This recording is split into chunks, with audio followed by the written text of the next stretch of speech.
All right, here we go. I'm going to do some homework problems for adding and subtracting the rational expressions, day 2. So on the front page, we're going to do number 5 down here. So let me scroll in on it. All right, going through our steps. First step is identify all the groups. So we've got a group down here in our denominator. That group cannot be factored. All right, so I'll move on to the next step. I do not have a subtraction. All right, so we're moving on to the next step, finding the LCD.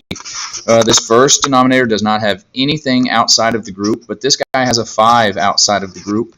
So if one thing has a 5 outside the group, they both need a 5 outside the group. So I'm going to write it in a different color. So this guy out here is going to need a 5. All right, so this guy's got a group of a 5x minus 4, so this one also needs a group 5x minus 4, which means they both need the group 5x minus 4. So our LCD is 5. They both need a 5 outside, and they both need to group 5x minus 4. Identifying the restriction here. This x cannot equal opposite sign and then divide by the 5. So opposite of negative 4 is positive 4. Divide by 5. X cannot equal 4 over 5. Okay, so to get these denominators to be the same, this one we had to multiply by a 5 out front. So we got to do the same up top and multiply this guy by a 5. When I do that, 5 times 5x turns him into 25x. And the denominator is a 5 outside the group, and then a 5x minus 4 inside the group. The next one, he had a 5 already on the outside, but he needed a 5x minus 4. So that means this one up here also needs a 5x minus 4. So the second fraction, we're going to distribute here. 6 times 5x gives me 30x, and 6 times negative 4 is negative 24. And again, the denominator is the 5 and the 5x minus 4 that we gave him. So now that the two denominators are the same, we can combine these two guys to be one fraction. The denominator is still going to be a 5 and a 5x minus 4. So we are combining like terms up here in my numerator. So 25x's plus 30x's gives me 55x's. And then the only constant I have there is a negative 24. Once I've done that, I notice that this is a group, so I want to put these guys in parentheses. This group does not cancel with a group in the denominator, so I check to see if maybe this group can factor.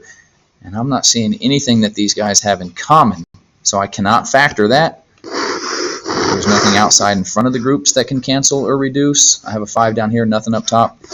So that's going to be my answer there. If the numerator factored further, I would take out the GCF if possible, and I would factor it further. Then I would look to see if the groups can cancel, and I would look to see if whatever I have out in front of the groups could cancel or reduce. So there is number 5. Flipping over to the second page, we're going to look at number 10. All right, number 10, I don't have any groups.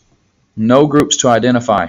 I do have a subtraction problem, so I'm going to move that negative up top to the next numerator, and I'm going to change that addition or that subtraction sign to an addition sign.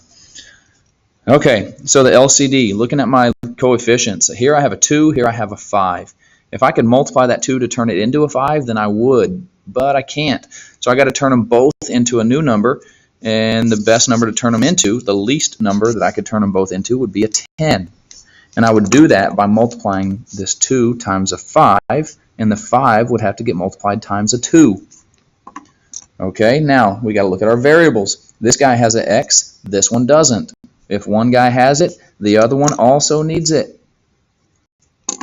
Okay, so not only do they both need a 10, they also both need an x. This guy's already got one, this guy needs one. Now the y's. This guy has a y squared. That's basically saying he's got 2 of them. This guy only has one y. Well, this dude over here needs another y. Okay? If he's already got one and you give him another one, now he'll have 2. Well, and this dude over here already has 2. So they both need to have 2 y's. So there's going to be our LCD. They both need to have a 10, and they both need to have an x, and they both need to have y squared. So the restrictions, x cannot equal, this x is not part of a group, so he cannot equal 0. The y is also not part of a group, so he also cannot equal 0. All right, so to get these guys to have the common denominator, if we multiply here by 5, that turns his denominator into a 10, and an x, and a y squared. Well, if I multiply by 5 down there, I got to multiply by 5 up here. 5 times 4 in the numerator turns into 20. Then I've got a plus. Now on the other side, 5 times the 2 will turn him into a 10. He needed an x, and he needed another y. So we multiply this one by a 2 and an x and a y, so I got to multiply the numerator by a 2 and an x and a y. All right, so the denominator, we said 5 times 2 is 10. We gave him an x. Y times y is now y squared. So these denominators are the same. Now my numerator, when I multiply here, negative 5 times 2 is negative 10. X and x gives me x squared. And then I have a y up there as well. Now that my two denominators are the same, I can put these two guys together as one big fraction. The denominator is not going to change, 10xy squared. And then I'm going to combine like terms in my numerator. Well, I don't have any like terms. This doesn't have any variables. This guy has x squared y. So I can't really put those guys together. So I will rewrite them, but I'm just going to leave them separate. So I've got a 20 minus 10x squared y. Now that 20 minus 10x squared y, my new numerator, is a group. So what can I do with that group? I can factor it. We have a GCF here that these guys have in common of a 10. So if I take a 10 out, I'll write it over here. Take a 10 out, I've still got 20 divided by 10 leaves me with a 2.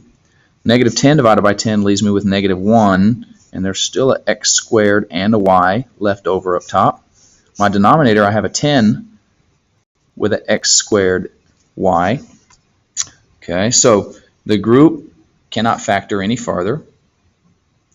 The group cannot cancel with another group, but I do have outside the group, this 10 cancels with that 10. So all I'm left with is 2 minus 1 x squared y over x squared y.